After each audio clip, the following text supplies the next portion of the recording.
We're doing some aerial operations with the bucket, so you guys can kind of see how it works and what we can do. Have a nice ride.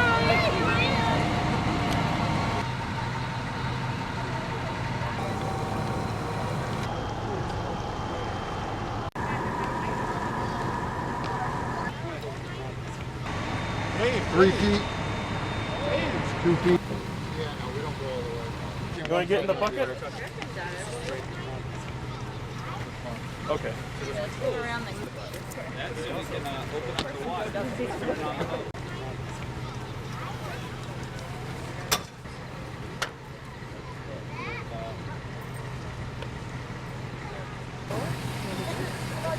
at the hose right there. Is that pretty cool? What's that red button?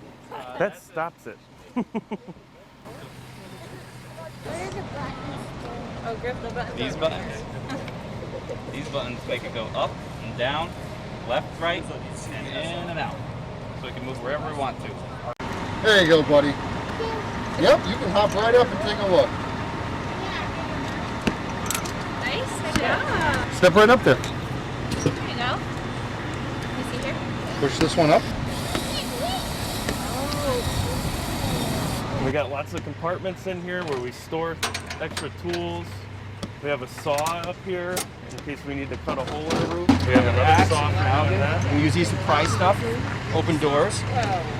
We also have brackets inside this compartment that fit into these holes here, and we can put that orange basket down at the end of the ladder, right on top of here if we need to, in case somebody's hurt on the roof. We can put them in that basket, and they'll sit right here on top of the bucket, and we can bring them down to the ground. We're able to control the ladder and the bucket from in the bucket or down at the turntable where we climbed up in the beginning. And there's 3 controls. One makes it go up and down, one makes the ladder come in and out, and the other one turns the ladder around the truck. The master stream is controlled from these switches here. We can put over 1,000 gallons of water out of this master stream. Oh, really? The water comes up from the truck, up that black pipe underneath the ladder, and out of here. We also have connections for hose up here at the front of the bucket for fires that are up in tall buildings. We can use these to connect our hose to.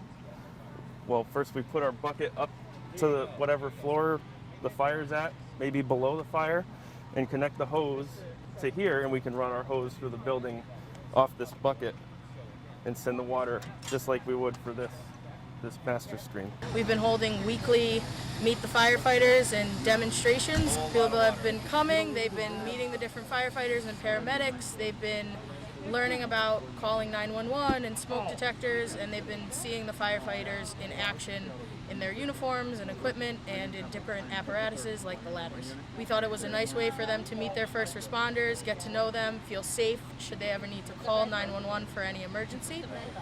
And it's kind of just cool. Every kid has the fantasy of seeing a firefighter or seeing a truck, so this serves that fantasy and getting to know the kids, getting to know the parents, getting to know your community better. I grew up in West Hartford and still live here, so it's really just a pleasure for me to be able to keep giving back to the community for everything that it's given me in the past. This truck, it's called Truck 3, and we're out of Station 3 on New Britain Avenue. It's the longest aerial device in town that we have. It's a 100-foot tower ladder, since it has a bucket on the end that we can stand in and operate and flow water out of. This is Lieutenant Giovanni. This is his seat. He's the officer of the truck, and that's where he sits in the front passenger seat, so that he can see where we're going and plan on what to do when we get to a call. Every seat has an air pack in it, except for the driver's seat on the other side. The air packs sit inside the seat so that you can put the harness on the way to the call. Up front, he has an iPad that gives him a lot of information about the call and a map that helps us get where we're going. In the back, we have more seats for the firefighters in the back that also have air packs in the back. There's a bunch of tools in there as well that are stored, and all our turnout gear. Moving back the truck, in the middle here we have the pump, which is more interesting on the other side, but we have hose up top. These are our attack lines. These lines are the lines that get pulled into building fires or other types of fires, we pull off of here. This netting comes up and we're able to pull these hoses off. The nozzle's already set up, it's ready to go. This hose here is our supply hose that we use to connect to the hydrant. And the hydrant hose goes into the pump. The pump turns the water around and makes it come out of these hoses for us to use. Since we're a tower ladder, we have these outriggers. There's 4 outriggers on the truck that help us set up and level the truck and support it while the aerial's in the air. Going around the truck, there's lots of equipment. We have lots of meters that meter different types of things like explosive chemicals and things like that, since Station 3 has the hazmat team. We also have a decent complement of cribbing for these pieces of wood, help stabilize vehicles that might have been in a car accident. And down here we have hydraulic tools, a small set of hydraulic tools that we use for taking apart cars if somebody's stuck inside in a car accident. In this back compartment, we have a few little things, mainly a bag here that we use to connect to the fire hydrant when we get to a fire. There's a special wrench here to open the hydrant and some different valves and wrenches to help us do that job. In the back here we have more of this supply hose that we use to connect to the hydrant. There's 1,000 feet of this hose. And inside here we have a pretty good array of ground ladders and other tools that we use to take apart walls inside of a house where there might be fire. And here there's all kinds of those types of tools we call hooks. Around this side we have a ladder here that helps us get up to what we call the turntable at the bottom of the aerial device. That way we can get up there, control it, and climb the ladder if we need to. And then here we have an assortment of these ladder belts, they're called, that allow us to clip into the bucket so that we don't fall out. And here we have some of our saws. This saw is used for cutting metal. Behind it is a chainsaw that we use for cutting roofs of houses if we need to make a hole to allow hot gases and smoke to escape out the roof while we're inside fighting a fire. That's what that saw would be used for in the back. In here we mainly have our medical equipment. We have oxygen, an AED, and some supplies in a bag here. We respond to EMS calls in West Hartford as well. We are a paramedic service. So most vehicles, not this one, but similar to the vehicle parked behind us, provide paramedic services. So they carry a larger array of medical equipment. And in this compartment we have a lot of fittings we use to make the hose lines work and be able to pump water out of the truck. And we have a large fan here that we use to blow fresh air in through like a front door or a window if we need to push out smoke and put clean air into a building. This is the pump panel for the truck here. All these different gauges and levers control different hoses that come off the truck.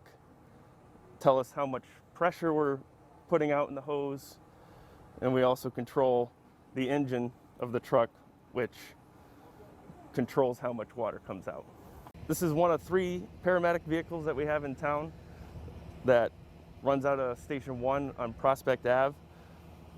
It's staffed with 2 firefighters. One of them at least is a paramedic. So they provide a high level of emergency care outside of the hospital when somebody's sick or hurt.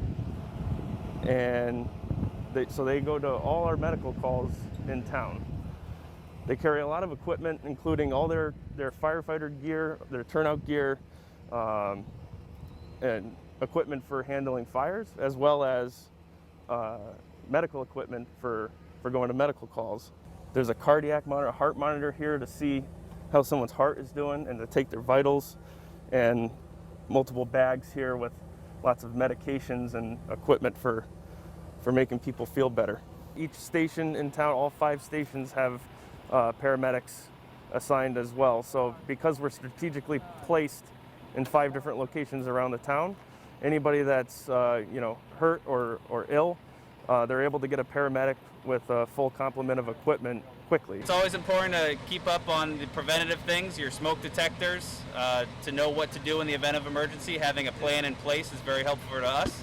That way we know if there's someone inside where we need to find them.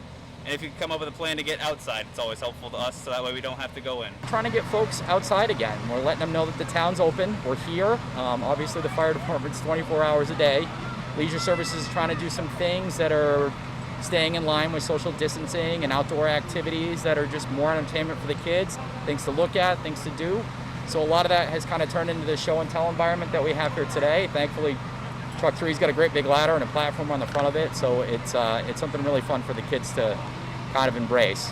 Truth is, if you can make somebody's day better, regardless of whether it's an emergency situation or community outreach, I mean, we absolutely love interacting with the kids.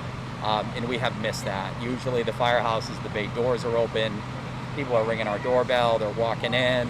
Friday or Saturday night at Station 2 on Brace Road in the center, we're out in front, we're talking, people are coming in, lots of questions, lots of fun stuff, and planting those seeds of safety, and we really miss doing that. And so this has given us a chance to do it, and that absolutely will forever be the most rewarding part of the job. We do want you to know that we're still here. We want to talk to you.